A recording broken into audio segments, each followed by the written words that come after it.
KSRTC ಚಾಲಕನೊಬ್ಬ depot ಮ್ಯಾನೇಜರ್ನ ಕಿರುಕುಳಕ್ಕೆ ರೋಸಿ ಹೋಗಿದ್ದಾನೆ. ತಾನು ಕರ್ತವ್ಯ ನಿರ್ವಹಿಸುತ್ತಿದ್ದ ಬಸ್ನಲ್ಲೇ ನೇಣು ಬಿಗಿದು ಆತ್ಮಹತ್ಯೆ ಮಾಡಿಕೊಂಡಿರುವ ಘಟನೆ ಬೀದರ್ ಜಿಲ್ಲೆಯ ಡಿಪೋ ನಂಬರ್ 1ರಲ್ಲಿ ನಡೆದಿದೆ. ಘೋರ ಘಟನೆಗೆ ಇಡೀ ಬೀದರ್ ಜಿಲ್ಲೆಯೇ ಬೆಚ್ಚಿ ಬಿದ್ದಿದೆ. ಆಣದೂರು ಗ್ರಾಮದ ನಿವಾಸಿ 59 ವರ್ಷದ ರಾಜಪ್ಪ ಬಳ್ಳಾರಿ ಬೀದರ್ ಸ್ಲೀಪರ್ ಕೋಚ್ ಬಸ್ನಲ್ಲಿ ಚಾಲಕರಾಗಿ ಸೇವೆ ಸಲ್ಲಿಸುತ್ತಿದ್ರು. ಆತ್ಮಹತ್ಯೆಗೆ ಮೊದಲು ಅವರು ಯಾವುದೇ ದಾಖಲೆ ಇಟ್ಟು ಹೋಗುತ್ತಿದ್ರು. ಕುಟುಂಬಸ್ಥರು ಮತ್ತು ಸಹೋದ್ಯೋಗಿಗಳ ಆಕ್ಷೇಪದ ಪ್ರಕಾರ ಡಿಪೋ ಮ್ಯಾನೇಜರ್ ವಿಠಲ್ ಬೋವಿ ಅವರಿಂದ ನಿರಂತರವಾಗಿ ಕಿರುಕುಳ ಹಾಗೂ ಕೆಲಸದ ಒತ್ತಡ ಎದುರಿಸುತ್ತಿದ್ದರು ಎಂಬುದು ಬಹಿರಂಗವಾಗಿದೆ.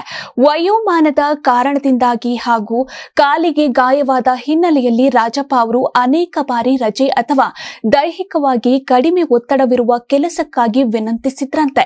ಡಿಪೋ ಅಧಿಕಾರಿಗಳು ಯಾವುದೇ ಸಹಾನುಭೂತಿ ತೋರಿಲ್ಲ ಎಂದು ಕುಟುಂಬದವರು ತಿಳಿಸಿದ್ದಾರೆ. 6 ಹೆಣ್ಣು ಮಕ್ಕಳ ತಂದೆಯಾಗಿದ್ದ ರಾಜಪ್ಪ ಕುಟುಂಬದ ಏಕೈಕ ಆಧಾರವಾಗಿದ್ರು. ನಿವೃತ್ತಿಗೆ ಇನ್ನು ಕೆಲವೇ ತಿಂಗಳುಗಳಿದ್ದರೂ ದುರ್ಘಟನೆಯಿಂದ ಅವರ ಜೀವನ ಅಂತ್ಯ ಕಂಡಿದೆ.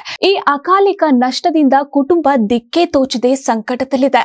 ಈ ಘಟನೆ ಬಳಿಕ ಕುಟುಂಬಸ್ಥರು ಮತ್ತು ಸಂಬಂಧಿಕರು ಡಿಪೋ ಮ್ಯಾನೇಜರ್ ವಿರುದ್ಧ ಕ್ರಮ ಕೈಗೊಳ್ಳುವಂತೆ ಸಾರಿಗೆ ಇಲಾಖೆ ಹಾಗೂ ಪೊಲೀಸರಿಗೆ ಆಗ್ರಹಿಸಿದ್ದಾರೆ.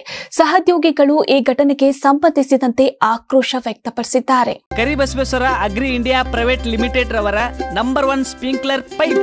ನಾನು 86 ಕೆಜಿ ಇದ್ದವಳು 71 ಕೆಜಿ ಬಂದಿದ್ದೀನಿ. ವಯಸ್ಸಾದ್ಮೇಲೆ ಸ್ಮಾರ್ಟ್ ಆಗಿ ಕಾಣ್ತೀರಾ ಅಂದ್ರೆ ಜಿನ್ನಿ. 126 ಕೆಜಿ ವೇಟ್ ಇದ್ದು ನಾವು ಈಗ 114 ಕೆಜಿ ಲೆಕ್ಕ ಬಂದಿದ್ದೀವಿ. ಯಾವುದೇ ಸೈಡ್ ಎಫೆಕ್ಟ್ ಆಗಿಲ್ಲ. 84ರಿಂದ 50 ಕೆಜಿ ಬಂದೆ. ಆಮೇಲೆ ಸಣ್ಣಗೆ ಫಿಟ್ ಆಗಿದ್ದೀನಿ. ಅದಕ್ಕೆ ನಾನು ಯೂಸ್ ಮಾಡ್ತಾ ಇರೋದು ಜೀನಿ ಸ್ಲಿಮ್.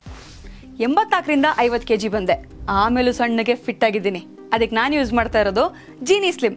ಸಣ್ಣ ಆಗಕ್ಕೆ ಜೀನಿ ಸ್ಲಿಮ್ ಯೂಸ್ ಮಾಡದೆ ಹೆಲ್ದಿನೂ ಅದೇ. ನೀವು ಸಣ್ಣ ಆಗ್ಬೇಕಾ, ಹೆಲ್ದಿ ಆಗ್ಬೇಕಾ? ಹಾಗಿದ್ರೆ ಜೀನಿ ಸ್ಲಿಮ್ ಯೂಸ್ ಮಾಡಿ. ಸಣ್ಣ ಆಗೋದಕ್ಕೆ ಯಾವುದೋ ಪ್ರಾಡಕ್ಟ್ ಹೇಳ್ತಾ ಇದ್ದಾಳೆ, ಏನಾದರೂ ಸೈಡ್ ಎಫೆಕ್ಟ್ಸ್ ಇದೆ ಅಂತ ಯೋಚನೆ ಮಾಡ್ತಾ ಇದ್ದೀರಾ? ಖಂಡಿತ ಇಲ್ಲ. ಯಾಕಂದ್ರೆ ಇದು ಕೆಮಿಕಲ್ ಫ್ರೀ. ಸಣ್ಣ ಆಗಬೇಕು ಅಂದ್ರೆ ಜೀನಿ ಸ್ಲಿಮ್ ಯೂಸ್ ಮಾಡಿ.